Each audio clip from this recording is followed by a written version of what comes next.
बहुत समय पहले की बात है। एक गांव में रासू नाम का एक लड़का रहता था। वो हमेशा से ही बहुत चंचल और होशियार था। उसके पिताजी एक गरीब किसान थे।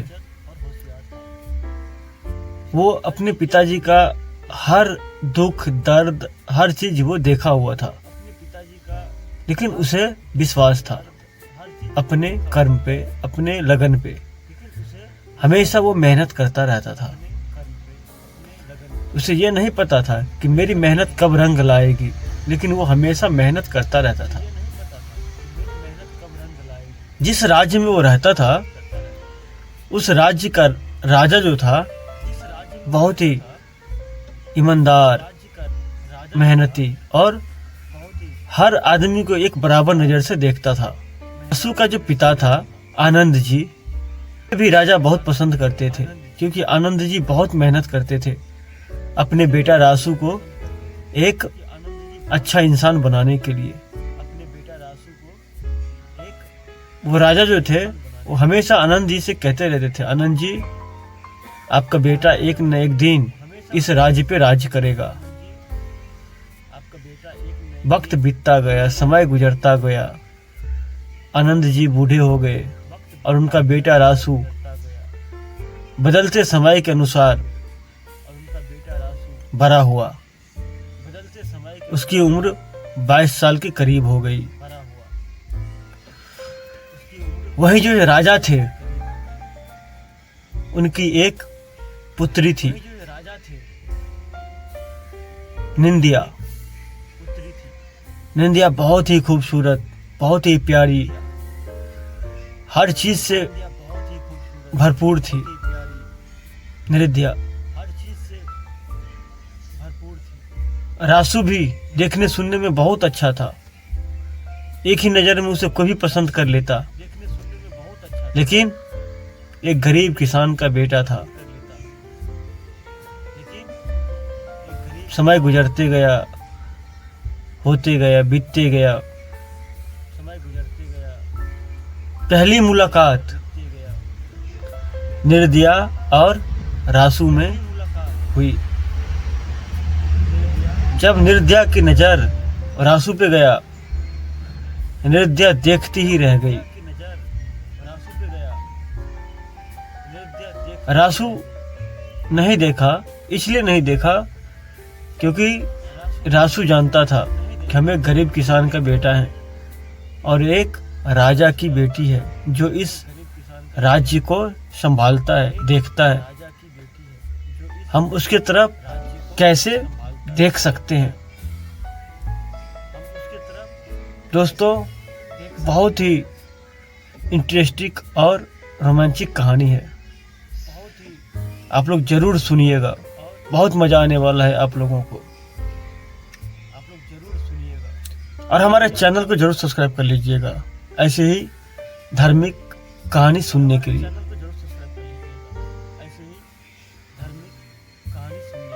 एक बार मिलता है रासू, 2 बार मिलता है नहीं देखता है, लेकिन निंदिया उसको पहली ही बार जब देखती है ना, पसंद करने लगती है, उसे अपने दिल में बैठा लेती है।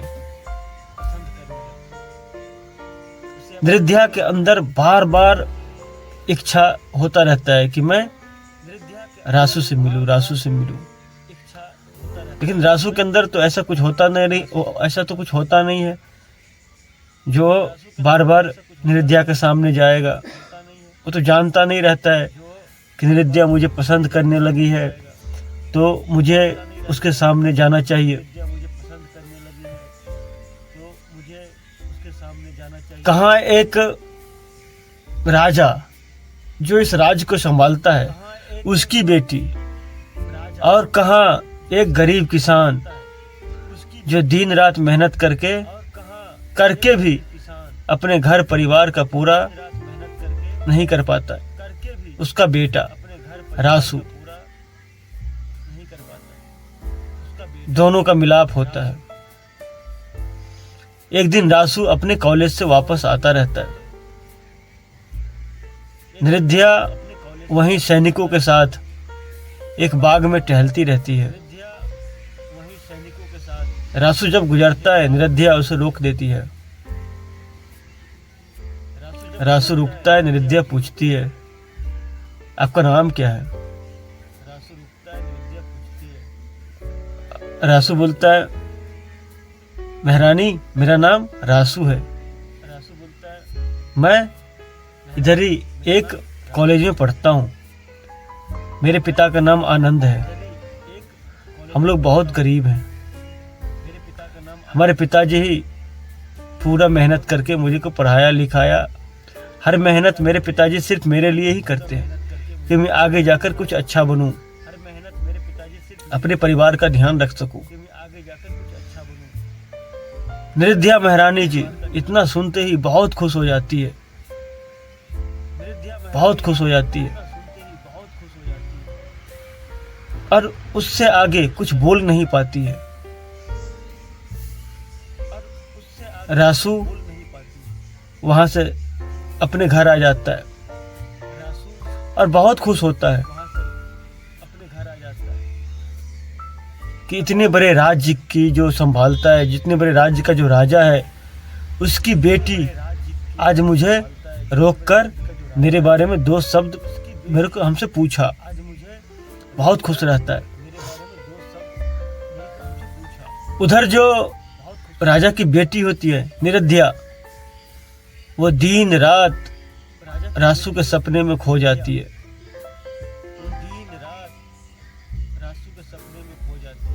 इतनी भयानक मोहब्बत निरध्या के अंदर हो जाती है कि वो अपने आप को संभालना मुश्किल कर देती है। इधर रासू को ये नहीं पता है कि इस राज्य का जो राजा है, उसकी बेटी निरध्या है, वो मुझसे प्यार करती है, वो मुझे चाहने लगी है। उसे थोड़ा सा भी भनक नहीं है। इधर निरध्या प्रेम के रोग में बिल्कुल डूब चुकी है।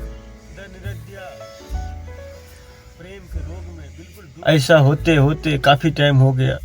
दोनों एक दूसरे के सामने आके अपने प्यार का इजहार नहीं कर पाता है। रासू के दिल में, दिमाग में, मन में बस एक ही चीज समाया रहता है कि मैं किस तरह से, कैसे अपने घर को, अपने परिवार को, अपने पिताजी जो मेरे लिए अभी तक इतने सारे दुख तकलीफों को झेला है, उनको मैं कैसे बाहर निकालूं, मैं कैसे आगे बढ़ूं। वो ये नहीं जानता रहता कि मैं एक ही झटके में ऐसा हो जाऊंगा, इतना महान बन जाऊंगा कि सारे इस राज्य के लोग मुझे चाहने लगेंगे। कुछ समय और गुजरा। रासू रोज की तरह अपने कॉलेज जाता, कॉलेज में पढ़ाई करता, पढ़ाई करने के बाद वापस अपने घर आता था। वही निरध्या एक राजा की बेटी थी उस राज्य का। उसकी हर चीज अलग होती थी, पढ़ना, लिखना, कॉलेज जाना, हर चीज उसका अलग होता था। उससे मेल मिलाप का कोई ठिकाना ही नहीं था, कब मिलना होगा, कब क्या होगा, कैसा। लेकिन निरध्या के मन में हमेशा रहता था कि रासू से कब मिले, रासू से कब मिले। फिर वो वक्त आया, वो समय आया, दोनों एक बार फिर से आमने सामने हुए। निरध्या अपने सैनिकों के साथ जा रही थी। अपने सैनिकों वाली गाड़ी को रुकवा दिया, बोला रुको, और तुम सब यहीं थोड़ा देर ठहरो, मैं आती हूँ। वो सीधे चली गई रासू के पास और रासू से गई, बोली रासू कैसे हो? रासू बोला मैं ठीक हूँ, आप कैसे हैं, आप बताइए। तो निरध्या बोली मैं भी ठीक हूँ। निरध्या स्पष्ट रूप से बोल दी, रासू मैं तुमसे बहुत प्यार करती हूँ।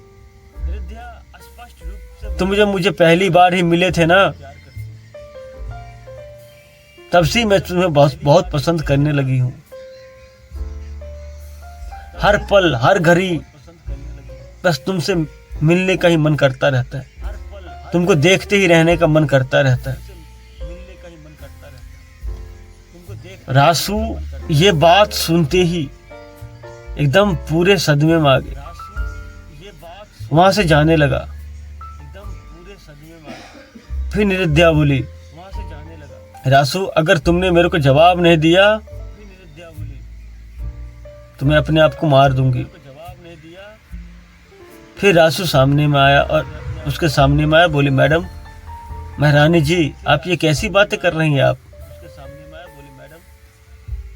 आप इस राज्य के राजा की बेटी हैं और मैं एक गरीब किसान का बेटा हूँ।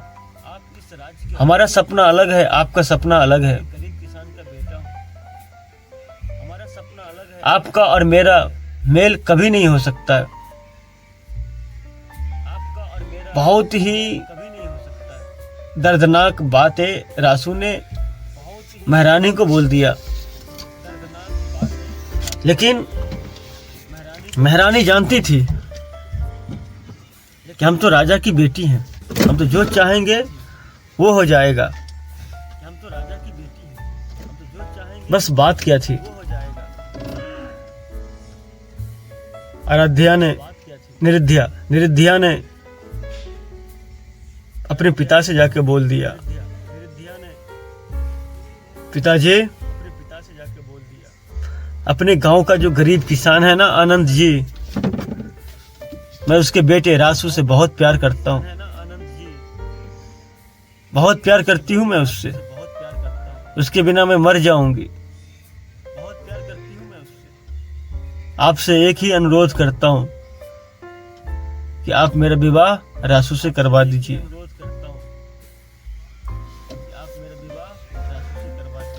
राजा नहीं माने। राजा बहुत ही क्रोधित हो गया अपनी बेटी की बात सुनकर। तुम ये कैसी बातें कर रही हो? हम कहाँ राजा हैं? तुम्हारी शादी विवाह हम अपने बराबरी में करेंगे, दूसरे राज्य के राजकुमार के साथ में तुम्हारी शादी करेंगे। तुम महारानी हो, तुमको महारानी बना कर रखेगा। तुम गरीब किसान के बेटे के साथ शादी करोगी, जो आज खाता है और कल के लिए सोचता है, उसके साथ तुम शादी करोगी?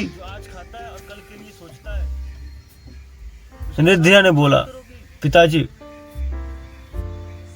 बस मुझे उससे मोहब्बत हो गया है, मैं जीना मरना उसके साथ में ही मैं चाहती हूँ। बस आप मुझे आशीर्वाद दीजिए और खुशी खुशी एक वस्त्र में मेरे को विदा कर दीजिए। मैं अपना सारा जीवन उसके साथ है मैं जी लूंगी, चाहे वो जैसे मेरे को रखे। राजा बहुत क्रोधित हो गया अपनी बेटी की बातें सुनकर। लेकिन राजा भी पहले बोला था आनंद जी से, आनंद जी, तुम्हारा बेटा एक न एक दिन इस राज्य पे राज करेगा।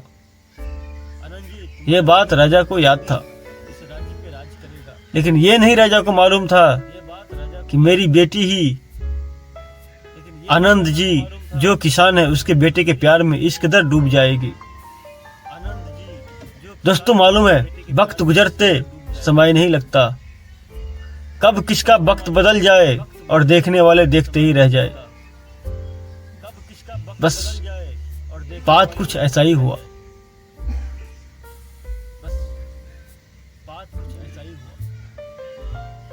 रासू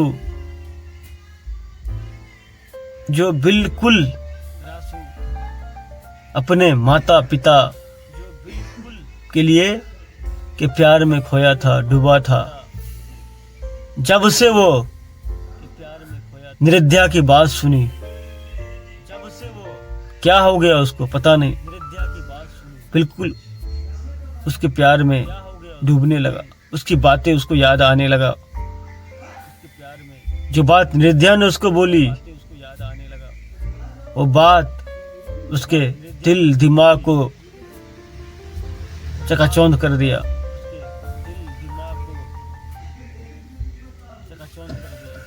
और इधर निरुद्या भी बहुत परेशान थी रासू को पाने के लिए कि हम कैसे उसे पालें, कैसे वो मेरा हो जाए। एक दिन राजा ने आनंद जी को बुलाया। आनंद जी से बोला, आनंद जी, मैं आपका बहुत इज्जत करता हूँ। आप मेरे राज्य का एक मेहनती किसान हैं। आपका जो बेटा है रासू, आप उसे शहर भेज दीजिए। जितना खर्चा आएगा उनके पढ़ने लिखने हर चीज में जितना खर्चा आएगा सारा खर्चा मैं दूंगा, लेकिन आप उसे दूसरे शहर में भेज दीजिए। वो वहां जाके ही पढ़ाई लिखाई करेगा।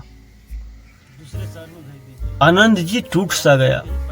वो बोला राजा से, मैं ऐसे कैसे कर सकता हूँ महाराज, मेरा इकलौता बेटा है।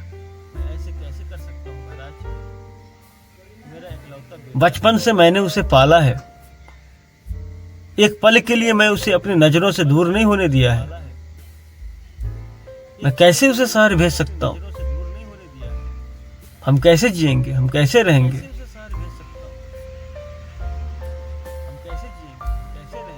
आनंद जी बोला, महाराज, मेरे को एक बात समझ में नहीं आई अभी तक कि आपने सारे राज्य को छोड़कर केवल मेरे बेटे के बारे में ही आपने ऐसा क्यों बोला? राजा बोला, आनंद जी, ऐसी कोई बात नहीं है। मेरे बेटी जो इस राज्य की महारानी है, वो आपके बेटे को चाहने लगी है। आनंद जी राजा के सामने अपना पूरा सर नीचे कर लिया, झुक गए राजा के सामने। फिर आनंद जी बोले, महाराज, मैं अपने बेटे को तो दूर नहीं कर सकता अपने से। आप हम सबको कहीं और भेज दीजिए। मैं, मेरी पत्नी और मेरे बेटा, हम लोग सब साथ में चले जाएंगे।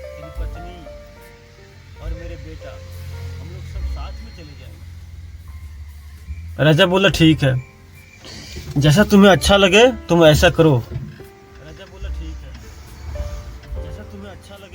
आनंद जी अपने घर आए, रासू को सारी बातें बताया। तब तक रासू भी महारानी को, अयोध्या को बहुत चाहने लगी थी, चाहने लगा था।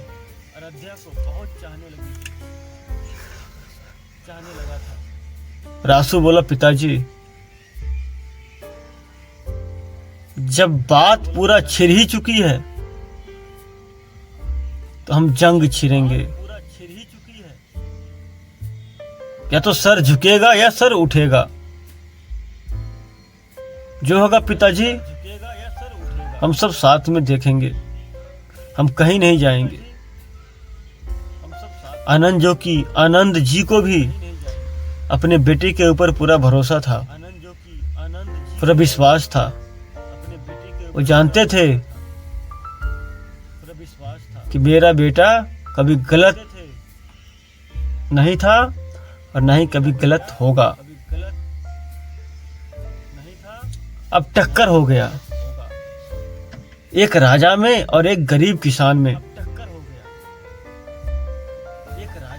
अयोध्या को घर से निकलने नहीं देता था, महल से बाहर निकलने नहीं देता था। वो तड़पती रहती थी रासू से मिलने के लिए।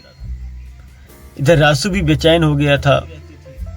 जहां बार बार अयोध्या महारानी को देखा जाता था, वहां रासू बार बार जाता था कि कभी न कभी उससे मुलाकात हो जाएगी, लेकिन उन्हें बाहर निकलना ही नहीं देते थे। रासू बहुत परेशान होने लगा। काफी समय गुजर गया। उधर अयोध्या परेशान थी, इधर रासू परेशान था। रासू के पिताजी को फिर राजा बुलाया अपने दरबार में। आनंद, मैं तुमसे बोला था ना, या तो तुम गायब हो जाओ पूरे परिवार के साथ में, या रासू को इस राज से बाहर निकाल दो। आनंद जी क्या करते, बेचारे गरीब किसान आदमी थे, राजा के आगे उसकी क्या औकात थी। वो सिर्फ सर अपना नीचे कर लिए, नीचे करके वहां पर खड़े रहे। फिर घर आए, अपने बेटे को सारी बातें बताई कि बेटा ऐसी ऐसी बात है, हम और ज्यादा दिन तक इस राज्य में नहीं रह सकते। रासू बोला, पिताजी आप मत घबराइए, आप जो होगा हम देखेंगे, प्रभु के भरोसे आप छोड़ दीजिए। फिर वही हुआ। रासू जो बिल्कुल निर्भीज्ञ था, साहसी था, एक दिन राजा के दरबार में पहुंचता है। पहुंचने के बाद राजा को ललकारता है। राजा सामने आता है, बोलता बताइए इसमें मेरी क्या गलती है, मेरे पिताजी की क्या गलती है जो आप लोग बार बार मुझे और मेरे पिताजी को टारगेट करते हो। बुलाइए आराध्या महारानी जी को। मैंने कब उनसे बोला कि मैं आपसे प्यार करता हूँ? वो मुझसे प्यार करती है, मैं नहीं करता। बुलाइए आप उनको। मैंने कभी आज तक उनका रास्ता नहीं रोका। फिर आपको क्या दिक्कत है, आपको क्या तकलीफ है जो आप मुझे इस राज्य से बाहर निकलना चाहते हैं?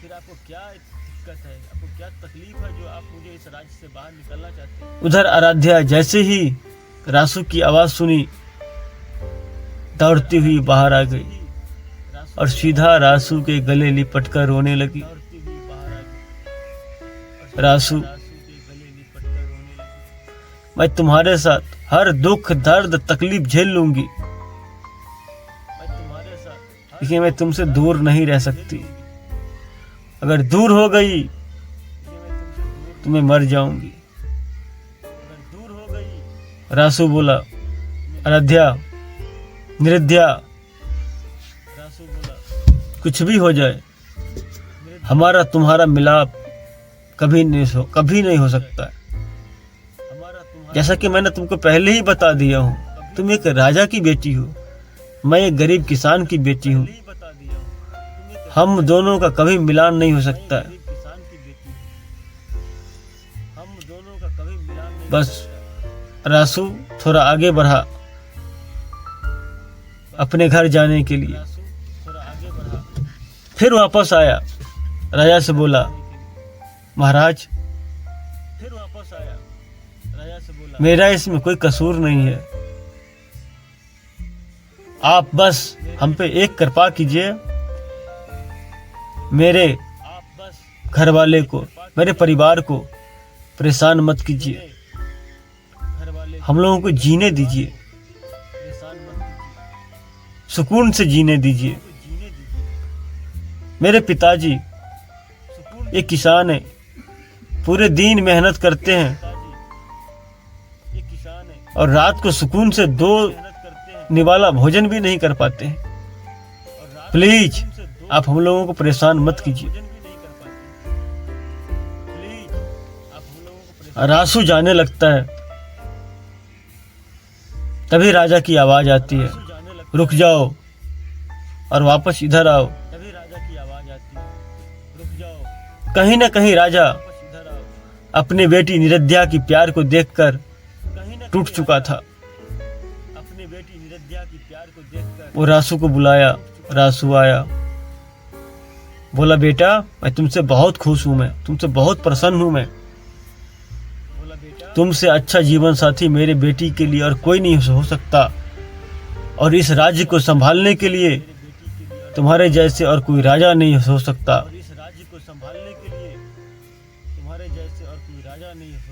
तुम्हारा और मैं अपनी बेटी की विवाह इतना धूमधाम से करूंगा कि अगल बगल के राज्य के राजा देखते रह जाएंगे।